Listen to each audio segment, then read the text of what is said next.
Welcome to Evolvepreneur Podcast Channel. My very special guest today is Victoria Vives Khuong, who's an international best-selling author of In a Matter of Seconds.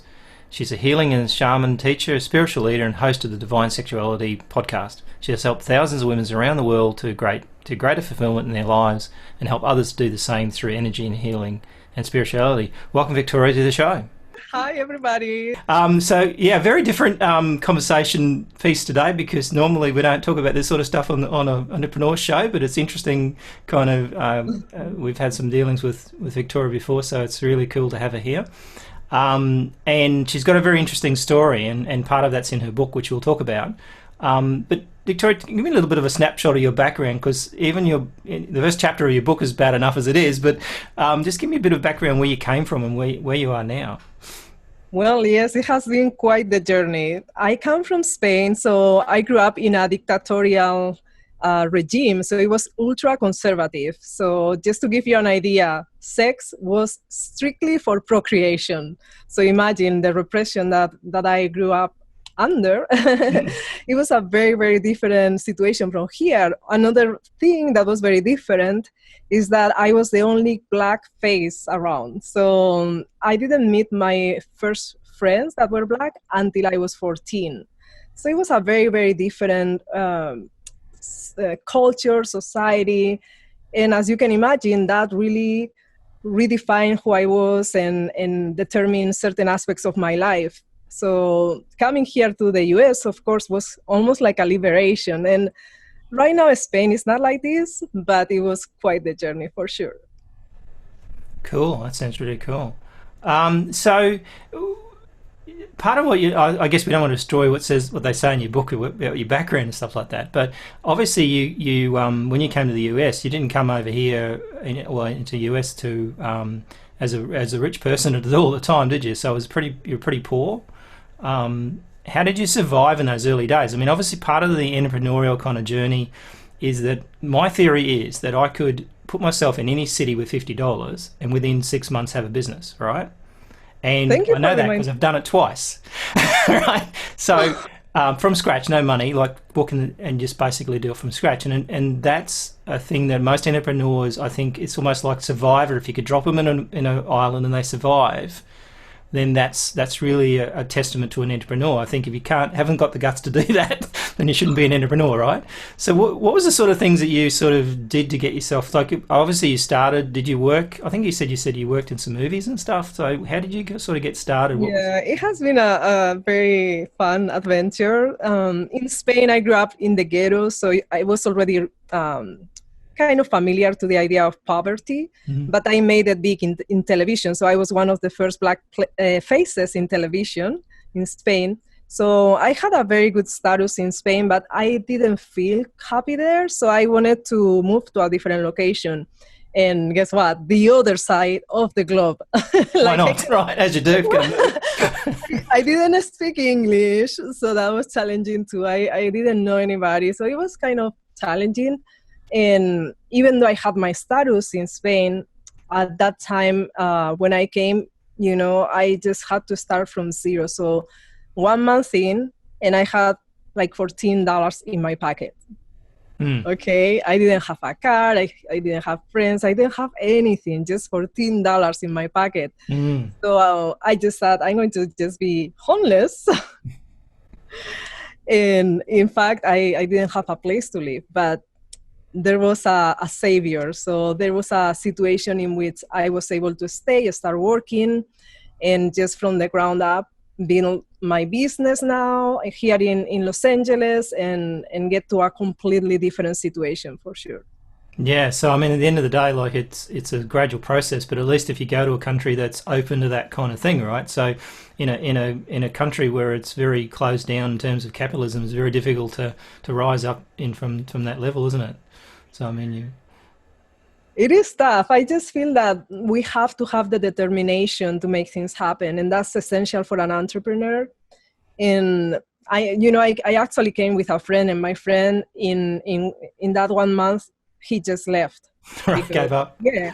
That was one of the reasons why I ended up homeless, not having a home, not really living in the street, but just not having a home, because we were sharing the place, and he decided to just leave. Don't you hate that when a friend lets you down, right? It happens in business as well, right? You get all this stuff going. I think when I used to work in a bank, partnerships was the funny thing. People would come in and they'd be all, all happy. I've just started this new business. I've got this new partner. He's so wonderful. She's so wonderful. All that sort of honeymoon period, right? And with 6 months' time, they're coming in separately, whinging about each other, right? And when 1 year later, they're broken up in terms of the business is shut down. And so I estimate like 90% of partnerships never work. So that's the danger in business, I think, is if you, even in personal stuff, but if you sort of rely on someone too much in business and they decide that they're not that important, then you're gone, like it's a dangerous place to get to sometimes. You know what I found out, because I have a partnership with my husband for my business. Yeah, that's a legal arrangement, right? That too. Not too. But I also had other partners that I tried to go into that, and I learned so much the hard way. So it's super important to have an understanding of what are the expectations and how much each of the parties want to be involved.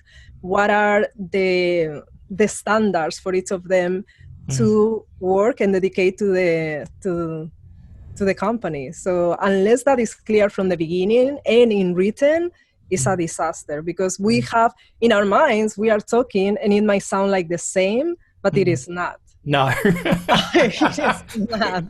Yeah.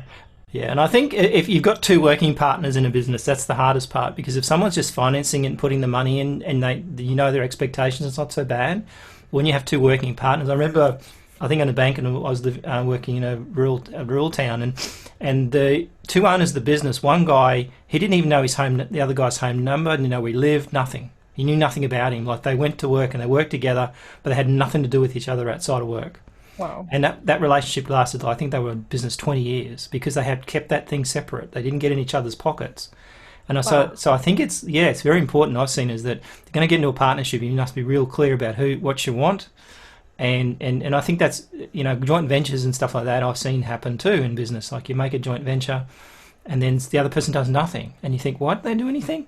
Because basically they decided that wasn't as important to them as you thought it was, right?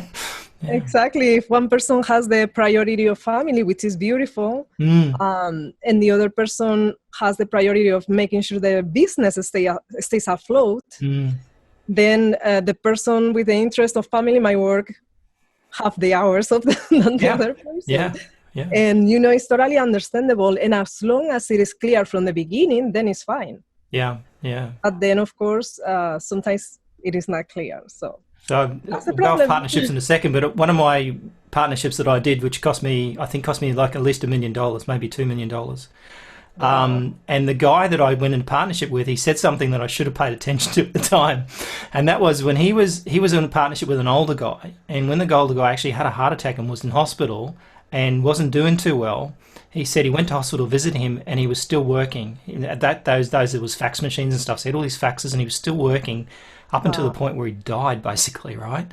And so the other guy's name was John as well. He actually got freaked out by that and decided that he was never going to work that hard in his life, and that he would always go home at like at 5 o'clock and all this sort of stuff. And of course, the business we went to was not so a startup. It was very challenging. And he decided every day he'd gone home by 5 o'clock, and suddenly they've got this business partner that doesn't even work the hours. I end up doing all the work, right? And so, that simple little thing that they said, I should have paid attention to what he said to me, because it meant something about his psyche and the way he operated. And nothing wrong with that. I mean, I'm probably like that now, that I will, not work those hours but it's where you are in the time of life and where you make those decisions, I think, is the scary bit. So. Yeah. And I absolutely agree that family is first. Like, I feel that way. And at the same time, in times of expanding a business, there is a little bit more that we sometimes have to put as long as we keep that connection with our families. So that's the thing. It's not always that we need to put everything into the business, but sometimes when we are in times of expansion, scaling, there are things that might have to get done. Yeah. So unless there is And that's the trouble, isn't it? Like, I think with entrepreneurs is that they don't really, their family doesn't necessarily understand what even they do. So you probably got friends and family that go, what exactly do you do? And half the time you can't tell them, right? Yeah, it's like we have a different brain almost. Yeah, that's exactly right. And so, you're sort of, I mean, a lot of, almost your resume reads like 3 or 4 people, really. Like when you look at it. So tell me a little bit about healing. So, and I guess this is more women related from what I can see in your scenario, but obviously you probably have men come along as well. But I think women is probably where you attract the most attention, correct? Yeah, so it's so interesting. As you say, women tend to be more interested. I used to teach martial arts, okay? So in martial arts, when I was teaching martial arts, 90% of my students were male. Yeah. Then I switched to healing arts, and it's the opposite. So nice to spread yourself out there, right? Right? So it totally changed, which was very interesting to me and for my own development. Just because I have a background in general to be very connected with a masculine energy. So that was part of what guided me into going into divine sexuality, because I had realized that I wasn't really understanding the divine feminine and how I can tap into that force within me. So I was mostly working from a place of being a masculine energy, and I enjoyed it. I felt strong in it, but I was missing so much. So the work I do in healing, I started in 2000 in Spain, but then in 2011, I started teaching, and everything really, Reiki, sound healing, crystal healing, shamanism. And then and all the food groups there, I think. Like having all the food groups there. Yeah, I just love the integration. I feel that it's almost like a diamond that has different facets. So everything that I learn, I like to understand it in depth and from all different perspectives. So if I just know one aspect, it doesn't satisfy me as much as if I explore everything. And now that I experience everything and I realize something is missing, and this was divine sexuality, because as healers, we are so spiritually oriented and so ethereal and so connected with energy that sometimes we forget about our bodies and about our sexuality. So because of that, I felt a disconnection there, and I felt a disconnection from my femininity. So that was the reason why I started exploring, and I found about the concept of divine sexuality, and that totally transformed my life and how I teach as well. Right. Amazing. So, you just released the podcast, the Divine Sexuality podcast. So obviously that's, you're welcome to the podcast club. I know. I had a radio show for a year. It was so much work because normally I record a lot of videos. So when I had an interview, like we are doing right now, I would do this, but then I also created like full workshops for my radio show. But now I hope that I take it easy with my podcast. I share a lot of good content, and at the same time, I want to make sure that it's sustainable and I can make it a continuous thing in my life. And it's actually interesting because we're sort of in a bit of a journey with podcasters at the moment, because one of the things that we sort of set a challenge was how someone could go from zero to say $5,000 a month in reoccurring income. And so I sort of looked at it and thought, well, there's so many, and I've probably been on this journey as well, because you've got plenty of websites and I can see all the different things you're doing. And so there's all these different things you try to do to increase that revenue. So what is the best way to do that? And one of the things that we came up with was, let's have a show. So that could be a podcast, or it could be a show, which is like a radio show or a Facebook Live show, but have a process to be able to take someone from a subscriber, if you like, or even a viewer that you don't even know who they are, to get them to subscribe, to start communicating with them, to actually sell them something from your side, being a membership or something like that. So that's kind of our journey with podcasting, because I've been in podcasting, I think you asked me how long, and I can't even remember, it's like 5 years, maybe longer. Because I've done different podcast channels and stuff like that. But I think at the end of the day, the podcast is booming, because when you look at it, there's billions, I don't know how many websites there are, billions of them. There's only about 800,000 active podcasts. And so it's like you've gone back to pre-Windows days where, the computers still look like a black screen, right? Because it's still early days and there's very little standards really with podcasting. And so everybody's kind of making their own rules up. And so we wanted to kind of work on a theory that we could say, well, how do we take someone from $0 to $5,000 a month? And that's kind of our journey to figure this out with people and work out what the best way. But I think if you want to start anything, I think a podcast, besides a bit of techie stuff, as we've talked about, is a bit confusing, but the actual process is pretty simple. Really, you just record something, put it up there and connect, and it's done. And I think that's a really quick way to communicate with someone without having to worry about, for chicks it's worse than men, because basically I can just come here and come on screen, but most of the girls have got to do a bit of work there, right?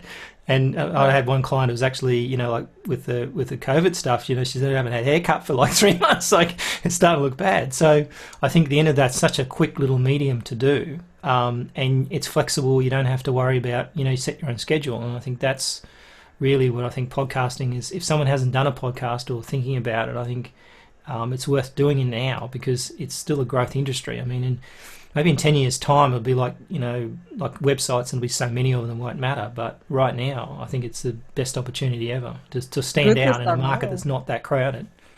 Yeah, good to start now. And your platform is great because it allows for that community, which is so important, because otherwise in Apple Podcast, it's very nice and everybody accesses it from the car and everything. But at the same time, being able to create that community, I feel is super powerful. So I'm super excited for your platform, for sure.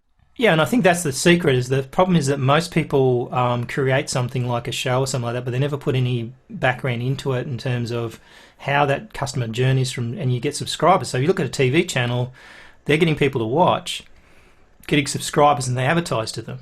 It's pretty simple, right? And podcasts should work the same way. And I don't think people think about that. They sort of start off a little bit too high moral ground and don't ever think about the fact that you've got to make money out of this, otherwise it's not viable. If somebody's not ultimately making some money, then you're going to give up, because it's not really, not paying the bills. So, and that was part of what happened to me, because I was with my school. So that was a big responsibility. I teach maybe like 400, 500 people a year. So that was a huge responsibility for me. And then the radio show I had, I put a lot into it. So I would teach full workshops in it, but I never thought of monetizing anything. So I just did it because I wanted to share. But of course, it's only one of me. So what happened that I couldn't sleep so that I can get things done. And at this end, after a year, I had to stop. So now understanding that this can be a little bit more sustainable, that's a great advantage, because now we can share more with people, and then there is an opportunity to connect with our tribe, our crowd, and that's amazing. I'm super excited, for sure. I think you'd have much more intimate relationship with them as well in comparison, not probably not as intimate as you're doing, but you know what I mean? Like you can basically have a way of kind of being in their ear, which is very different. It's much like having a telephone conversation with someone or something like that. It's a very much more intimate environment, I think, podcasting. And I started going walks in the morning. I did one this morning, and it's freezing cold out there. and so basically I've decided to start listening to podcasts, because bizarrely, in some respects, I don't listen to podcasts that much anymore because I don't have time. Right, I don't have that break, that 30-minute time scale to be able to get around to doing something. So I was starting to listen to podcasts, so it takes me mind off the fact it's so damn cold. and so I listened to one this morning. So basically I'm starting to sort of get used to that scenario, because I used to drive a lot and I could listen to a lot of that stuff. I used to basically call university on wheels sort of thing, and now I don't have that time frame set.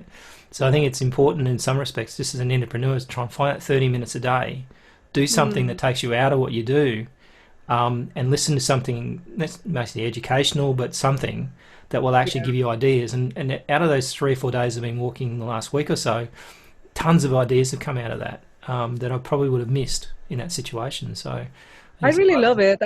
I wasn't very familiar. I remember when I had my radio show, some of the people following it were asking me, put it in podcast, please. And I was like, what's that? So I didn't really understand what was the beauty of it. But now I can see so much value in it, because it's truly like keeping this conversation. So when I listen to a podcast, I can feel that I'm up to date with that person. It's easy to access, and I really enjoy it. I feel it's a great platform for sure. Yeah, and I think it's going a long way to go. And once some sort of standards come out of it, I think it'll be more interesting. So, where are you situated? In Los Angeles, right? Yes, I'm in Los Angeles County, so I'm near the. Well, I'm not gonna give you my address. Yeah, so there you go. Narrows it down, Los Angeles, just a small place, right?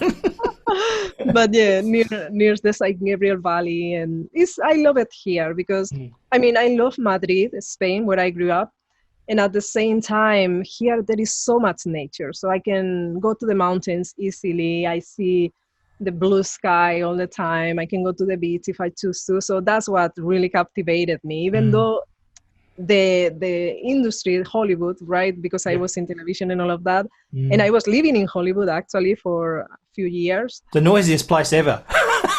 No, I didn't realize until now that I live The here. sirens that I lived in Hollywood for about West Hollywood for about a month, and just the sirens never stop. Well, West Hollywood has nothing to do with Hollywood. Hollywood No, true. Yes. times or 10 times that. Yeah. West Hollywood is actually really nice. It was the first place that I been to, the first time I came in 2000, and I fell in love with it. Mm. Hollywood is nice, but it's a lot more hassle there. Yeah. Yeah. Yeah. And I think like the interesting thing with Los Angeles is that and I've been there a few times now, is that, and the taxi driver or whatever said to me one day, said it's pretty much like this every day. Right, so it's pretty much the same temperature, there's hardly any clouds.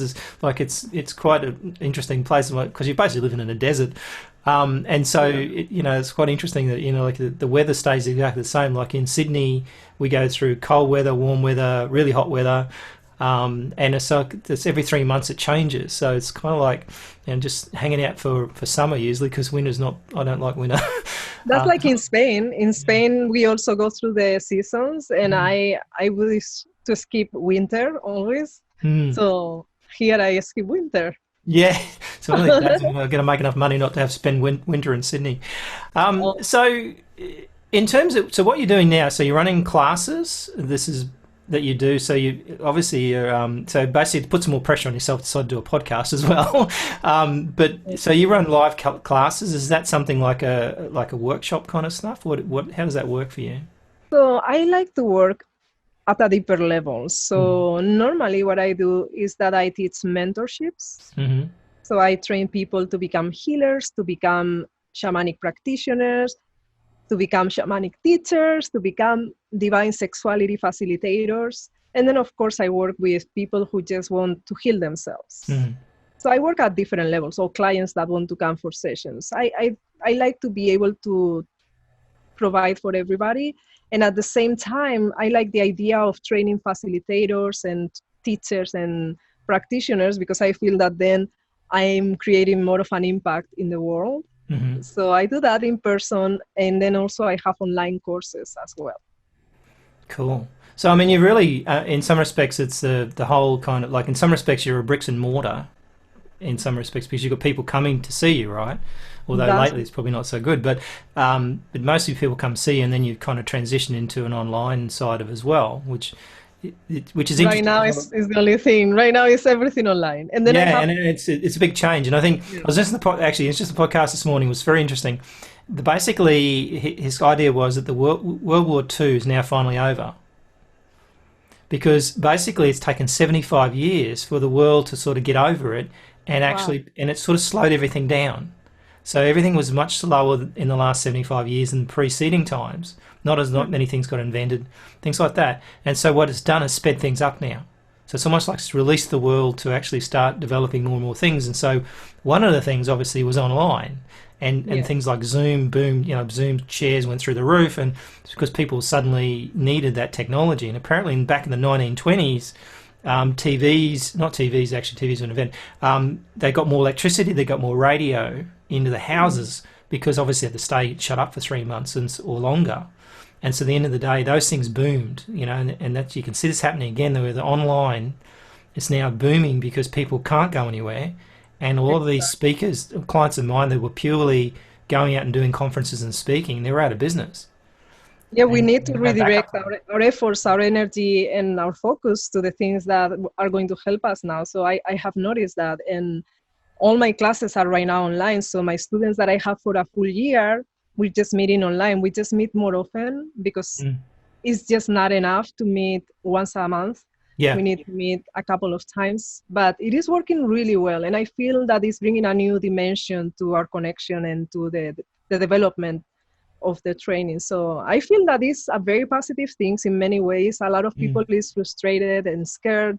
I understand, because it's taking us out of our comfort zone. Yeah. And at the same time, it's developing parts of ourselves that we didn't have to develop before. So I feel I agree. I think it's a step forward for sure. And I think it puts a spotlight on what's not working, and it's just hidden away. Like, so some businesses I was reading in paper, like celebrity chefs, where they had all these expensive restaurants. Obviously, they suffered the most out of this, because basically, people's got no money and they're not going out, right? And I think it made sense that suddenly those things were not something that may not come back. That these chefs will go out of business and they won't come back, because really, at the end of the day, it was really a novelty thing that eventually would fade out anyway. And a lot of these celebrity chefs start restaurants, and I've seen them in Sydney too. They start restaurants, and within 6 months, the restaurant's gone broke, because the initial people come in, but then there's not enough to sustain it. So I think a lot of the businesses that were probably in death throes anyway, it brought forward that scenario, unfortunately, and it probably finished them off quicker than probably they would have liked to have been. But the reality is it may very well push them in a different direction, and I think a lot of people have changed directions. It is not an easy situation for sure. So I feel for people that are in this place that they don't know what is the next step. It is a tough situation, so we have to acknowledge that for sure. If we are able to move beyond that fear and find a solution, as you mentioned, it can be a very powerful new path that we follow. Yeah, and I think that's and I guess with healing, it's an interesting thing, because I think what I've seen in the past, and watch any like Tony Robbins stuff or whatever, is the reality is the reason most people do things every day is because of something in the past or something that they haven't got over, and they're replaying it all the time. And basically that's what's holding them back a lot of times. They'll look at it and go, well, I'm not going to do that, and because of this, and this happened to me 20 years ago, and so I'm not going to do that, so I'm not going to have any friends, or, do you know what I mean? Like, you have something that they believe in that's so basic and you're so obvious, but to them it's not. And I think that whole healing process of being able to recognize those things and deal with them and then move on is probably the tricky bit. It's so interesting, because as everything started, and it's something at a global scale. So I speak with my family in Spain. I speak with friends that have businesses around the world, and we are all going through this as a global community. So we are all put to heal. We're in this together, right? This mess together. Exactly. It's like either you heal and go through, your barriers, your limitations, your fears, or you stuck. So we have to take the step right now. It's like like an initiation. In shamanism, we work through initiations. So we see any challenge in our lives. Like I had a near-death experience, for example. I drowned in the ocean. So that's an initiation. It was super hard. It was super scary. But as I was able to return, there was a learning from it. So when we are put in a situation that is really challenging, we truly can have a catalyst effect from that. And that's what we're going through. So it is up to us to make peace with it and say, okay, I'm going to be open to the opportunity. Crisis, the word crisis in Japanese and Chinese, right, is opportunity. Yes. So it's danger and opportunity. It means both things, because the danger can encompass an opportunity if we are able to pass the fear. Yeah, and I think that's the thing. Like, a lot of people blame, like the current crisis is one thing, but blame a certain situation for their outcome, and then use that over and over again, rather than saying, well, okay, there's an opportunity now to kind of make something better of it, be stronger. And I think it's very interesting, because I'm watching a lot of business people now when they're coming back to their businesses. And one particular business, which I'm not going to mention exactly, but where I go to a lot, he hasn't changed anything. He's gone back to his existing ways. He had 3 months to do so many things in his business he could have done. Yet when he comes back, he's basically doing exactly the way he did before. And I said to him, you've got paper in your business. With the current scenario, you shouldn't really have paper and pens in your business. And when I went there the next day, there was no paper or pens. They were using mobile phones. So the reality was, he realised that obviously people have put pressure on him to change that. And I think the danger here with small business owners is that don't go back to the old way of doing things. This is an opportunity to sort of relook at everything, revisit everything, and actually make change that people will accept in comparison to before. So you can actually blame it on the crisis, right? Oh, I've got to do this because of this. The reality is you actually wanted to do it anyway. But I think that's the changer, is if you don't change from a crisis, and you just go, and it's very easy to drop back to your old ways. It's natural. It's safe, right? Right. It's the only way to evolve, to really go beyond. And I'm seeing there in your screen behind you, evolve, right? Evolve. Yeah. Yeah, sort of came. And that was an interesting journey, because basically we went from a scenario where we were selling accounting software, and that Evolve name was part of that. Huh. And so the company evolved, like we prove what we do, right? So part of the process was that this company's evolved from being an accounting software supplier to a marketing supplier to a software developer to a publisher. We've evolved all the time, constantly changing and taking advantage of situations, but keeping the foundation there. And I think that's the difference with a lot of entrepreneurs, is they think that if they do the same thing every day for 10 years, that they're getting any better. They're not, right? You're actually just doing the same thing you haven't got 10 years experience, you just got 1 year's experience. Wow. Yeah, we really need to see what is out there and continuously, I mean, especially now with internet, like new things are all the time coming up. So unless we keep up with the times, it's not going to, we're not going to continue in business. We basically have to continue to reinvent ourselves. And I think one of the things that like Facebook's working with and playing around with is virtual reality. So, at some point, and they've shown it a couple of years ago, where they actually did a virtual reality scenario. So you look at the Zoom opportunity, where Zoom suddenly came in and went wild. Facebook's brought out this new Messenger Rooms thing. That's a transition to moving to virtual reality. So you could have a virtual Facebook. Can you imagine what that would be like, right? But I think also from their research and everything is that essentially the concept of everybody seeing your stuff isn't the way it's going to be. It's going to be more private. So you look at Facebook groups. Facebook loves groups because groups get people together. So podcasts can create a podcast group. So I think if you think about it, the world isn't getting wider, it's getting narrower, because the people that you want to talk to in that smaller group. And so I think if you look at virtual reality, you look at all that sort of technology, that's why it's moving, is to have that more intimate, closer relationship with less people that you can relate to. And I think that's the danger in people going out and just thinking that they can just be everything to everyone, because you can't. I say a lot of times, when we do a book with someone and we say, who are you writing the book for? Oh, just everyone. Or so everybody, I know. I've been guilty of that. Yeah, and so you end up in a situation where you're nothing to no one. If you're going to be everyone, if everyone's your client, then you're nothing to no one. And I think the danger is you've got to figure that out. And I think that's, and it's interesting. You're probably the same with your journey, right? You probably look back and go, and if you look like a pin in time and go back 10 years and go, well, where was I there? Could I imagine being here now? No, you couldn't. But these little tiny decisions along the way got you there. And you're probably meant to be there, but you don't. You realize where you're going, right?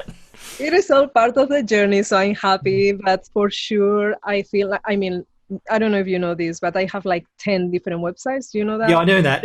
I've seen yours. It's like, and I had 40, so I'll beat you. What? Yeah, I had like 40 websites running. Finally, I know somebody more crazy than me. That's yeah, and you know what? I think the danger there is very important. And when I looked at your websites and stuff, and I go, wow, that's a lot of maintenance, right? So that's the problem. Absolutely. And then, of course, what happens is, and some people don't put the auto updates on their copyrights down the bottom, so it says copyright 2002, right? So they haven't been back there for a long time. And it's part of what we developed our platform was for this entrepreneurial seizure, where you would end up with multiple websites. So I went from 40 to about 20, I think a bit less than that now. Oh, that's They're good. all on the same platform. And so the idea was that it's very interesting, because what people do is they create websites. I used to create websites for products because it was easier than trying to do a brochure. And so it's like you've got to kind of be careful, because if you build it, they don't necessarily they come. And so getting focused on what you're about, and then making sure that you pull up the bridge behind you, that you don't leave stuff behind that basically people find, because I guarantee they'll find your old website before they find your new one. Wow. Yeah, I'm a serial webmaster. Like, I love it. I have a new idea. I have to look for the domain and build it. But I learned the lesson. It's too much maintenance. So I'm doing my best to just focus everything on victoriavives.com. Yeah.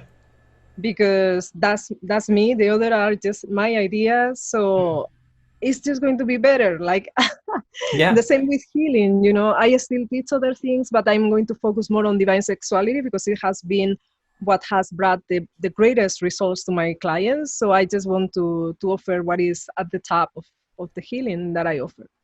And that's interesting. Like, if you look, you want to sort of unpack that a little bit, right?